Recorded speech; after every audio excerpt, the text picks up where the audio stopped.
You ever notice how fast things come at us?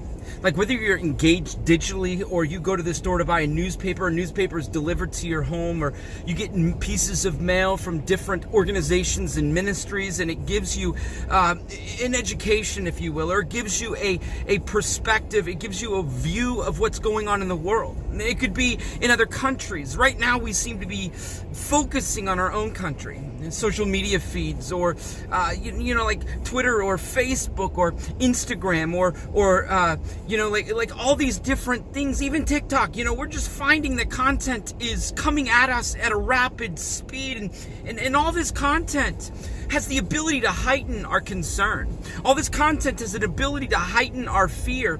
All of this content has an ability to increase within us doubt and insecurity. All of this content that comes flooding at us from all different places. It could be phone calls, it could be letters, it could be text messages, it could be private messages, it could be, all these different direct messages. It could be all these different things where we discover all new things. And all these new things, man, they make me scared. All these new things can make you scared. Like, you can hear a detail, and that detail doesn't necessarily have to be true. I mean, you could look at it and say, that's not true, but whatever reason you see that thing plants a seed in your mind, a seed in your heart, and you're just like, no, that can't be true, that can't be accurate, there's no way that's possible. But the seed has been planted. You've read a phrase, or you've read a word, or you've read an article, or someone that you love, somebody that you care about gave you some information. A friend called you, a teacher called you, a parent called you, your child called you, and all of a sudden, you're looking at the world differently. You're looking at the news differently. You're looking at the information about this virus differently. You're looking at it all differently, and you're just like, whoa, wait, what's going on? I thought it was this way, but now it's this way. I mean, I don't want to question that this is the truth. And I don't want to question that this fake news could possibly be true. And then all of a sudden, all these different thoughts are swimming around in your mind. You're scared, you're nervous, you're unsettled, you're anxious, you're worried, you're afraid.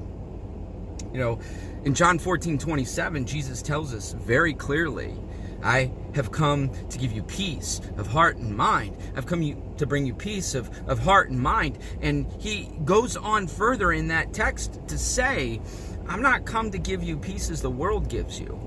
Like, let's be real.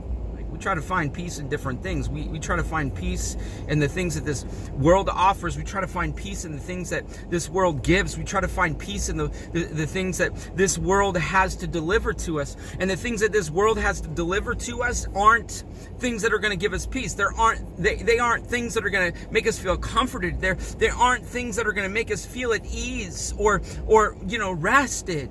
And these are the things that keep us up at night. These are the things that make us think about our children and worry. These are the things that make us think about our parents and worry. Man, I got a mom who's all the way out in Columbus, Ohio. When I consider what's going on there and how different it is there and what's going on here, and I just find myself at moments where I'm just concerned as I consider the possibilities of what's going on there, even though I'm not there.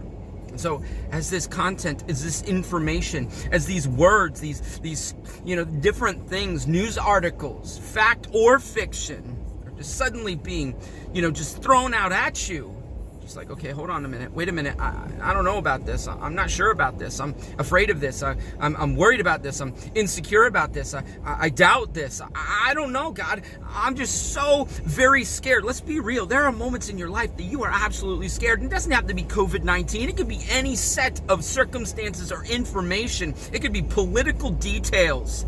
It could be turning on the news and finding out about something completely unrelated, and you just find yourself in a place of terror and fear and dread. But I'm telling you right now, Jesus has come to give you peace in heart and mind. What does that mean? Not as the world gives you. That means that all around you could be chaos. All around you could be falling apart. All around you could be devastating. All around you could be damaged and broken and cause so much fear. And you look at it in the face and say, no, not today, because God is with me. Not today, because I know that Jesus is my strength, and he's the one who's going to give me courage. I could face death without a doubt or insecurity. Why? Because God is my strength in heart and mind, no matter what comes. Why? Because Jesus loves you. Because Jesus